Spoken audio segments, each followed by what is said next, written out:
Samantala, binigyan din ng ilang commuter na mas magiging magaan ang kanilang pagbiyahe ngayong naayos na ang ilang bahagi ng EDSA busway lane. At si Jap Regala, una sa balita.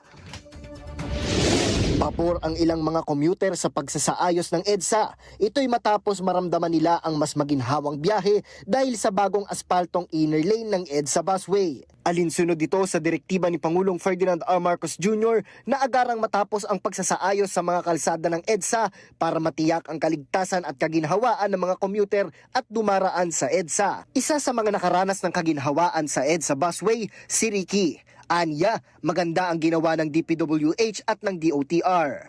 Very convenient, no? Especially for commuters like me.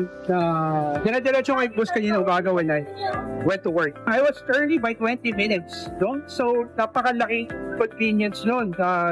Kasi nga, di na ako malinig. Keep up the good work, especially kay Secretary Vince Dizon, no? And yung acting secretary ng DOTR, they're doing a very good job. Ayon naman kay Daryl, nabawasan na ang mga lubak sa busway. Tumaan yung traffic, tsaka hindi per experience ko kasi medyo mabounce dati. So ngayon, okay siya. Sa tingin ko, lumuluwag na rin naman yung daanan. Gawa ng medyo lumaki siya compared dati. Dati kasi medyo masikip eh. So, yan lang naman. Magandang experience siya for me.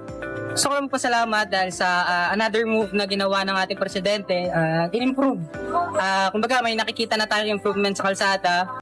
Bukod sa mga pasahero, kapansin-pansin din para sa mga driver ng EDSA busway ang pagginhawa sa daan. Ayon sa mga busway driver na si Eddie at Aris, hindi na bouncy ang kalsada. Okay na sir, medyo lumuwag ng kaunti. Na-experience ko lang kasi dati medyo masikip at saka lubak-lubak.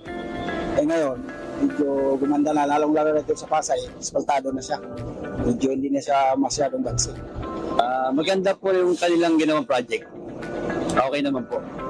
Para hindi po tatagtag-tagtag yung aming mga sasakyan pag tumatakbo. Samantala, ikinatuwa naman ni Department of Transportation Acting Secretary Giovanni Lopez ang suporta ng mga pasahero at mga driver. Anya, masaya siyang naririnig na malaking tulong ang pagsasaayos ng busway lane at tiyak na mas mabilis at komportable na anya ang pagbiyahe ng mga estudyante at mga nagtatrabahong dumaraan sa busway. Nauuna sa balitang totoo at laging bago. Jap Regala, alauna sa balita, Congress TV.